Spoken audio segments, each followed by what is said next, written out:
यीशु मेरी मदद करो, मेरा बेटा आज मर रहा है, तुम्हारे घर में ही चंगाई है, बेटी शांति में रहो। डोना के पास अब किसी से मदद मांगने की कोई उम्मीद नहीं थी। उसका दिल ऐसा लग रहा था जैसे टूटने वाला है। डर उसे पूरी तरह से खा रहा था, क्योंकि उसका एकमात्र सहारा उसका बेटा जीवन और मृत्यु के बीच था।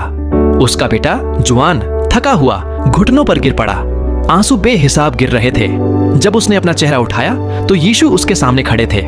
एक टूटी हुई आवाज में वह कह रहे थे, यीशु, मेरा बेटा मर रहा है, उसे दवा की जरूरत है, लेकिन वह बहुत महंगी है, मेरे पास कुछ नहीं है। यीशु ने कहा, बेटी डर मत, आज मैं तुम्हारे घर में स्वास्थ्य और प्रावधान डालूंगा। तभी एक तेज हवा का झोंका आया और डोना ने अपनी आंखें बंद कर लीं। जब उसने उन्हें खोला तो यीशु वहां नहीं थे।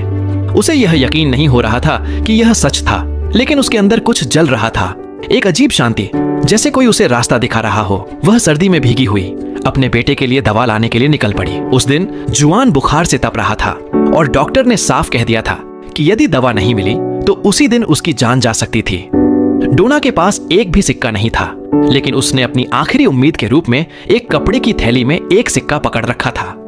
वह बारिश में भीगते हुए कांपते हुए फार्मेसी में पहुंची।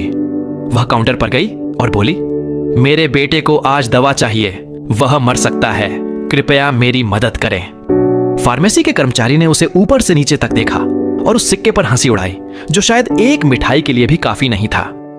डोना ने फिर एक छोटे से मोड़े हुए कागज को निकालकर कहा, मैं जानती हूं कि यह आपके लिए बेकार है, लेकिन क्या इसे यहां छोड़ सकती हूं? कर्मचारी ने हंसी में कहा, अब वह पेपर से भुगतान करेगी। लेकिन तभी एक दृढ़ आवाज ने बीच में टोका, मुझे वह पेपर दिखाओ। ये फार्मेसी के मैनेजर थे। उन्होंने उस पेपर को सम्मान के साथ लिया, उसे धीरे धीरे खोला और पढ़ा। उस पर लिखा था, इस दिन भगवान के सामर्थ्य से वह हमसे कहीं अधिक कर सकता है जो हमने सोचा या किया। मैनेजर चुप हो गया, उसकी आंखें आंसुओं से भर गईं। एक पल रुकिए।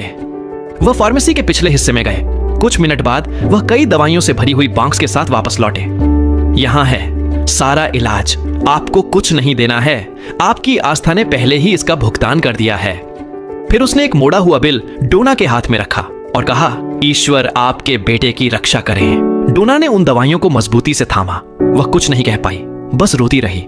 जैसे ही वह बाहर निकली, एक गर्म हवा का झोंका उसके चेहरे से टकराया, जो उसकी आत्मा में एक हल्का सा आलिंगन जैसा महसूस हो रहा था। तभी उसे समझ में आया कि यीशु ने हमेशा अपना वादा निभाया है। वह हमेशा उसके साथ था। जहां डर था वहां उसने आशा दी, जहां दर्द था वहां उसने जीवन दिया। तुम बहुत सी बातें साझा करते हो, वीडियो, मजाक, राय, लेकिन क्या तुम ऐसी कहानी साझा